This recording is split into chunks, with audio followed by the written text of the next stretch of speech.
Good day.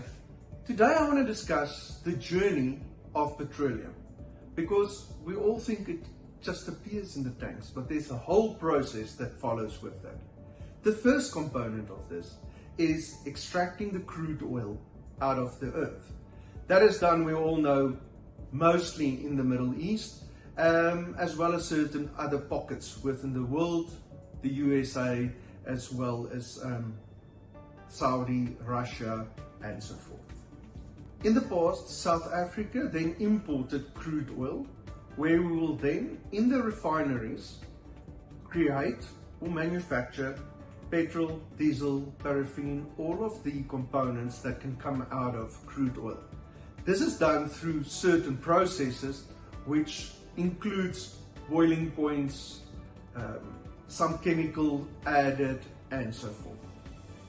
Currently in South Africa, we only have one refinery, and that's Sasol.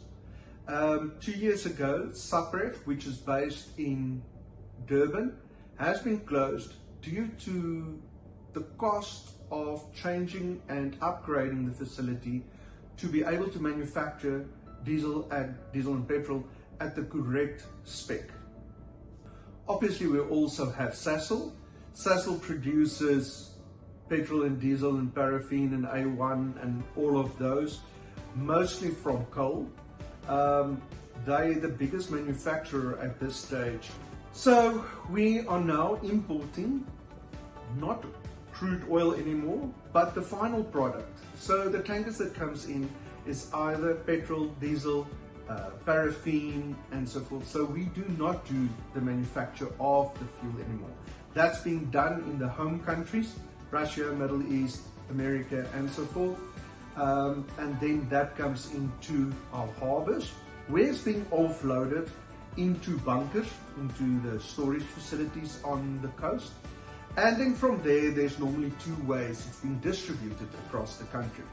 The first one is the Transnet pipeline, which is built from Durban that comes into Gauteng, with various spots where there is depots on the pipeline and where there's then storage available where they can pull the product out of the pipeline. The second component is to transport the fuel by train and by road up into the different components of the country. Unfortunately, due to our rail system at this stage, most of that is currently happening on the road.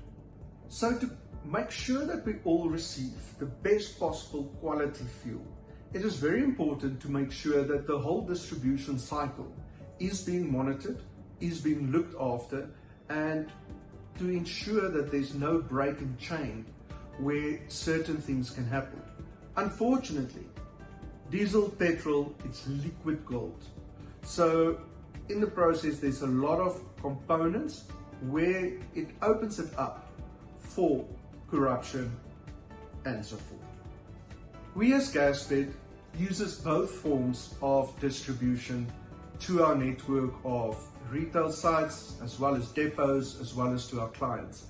We have tankers running up from Durban to ensure supply, and we also pull from gantries in Gauteng, in Heidelberg, in Klerksdorp, to pull the product that comes with the pipeline coming out of that.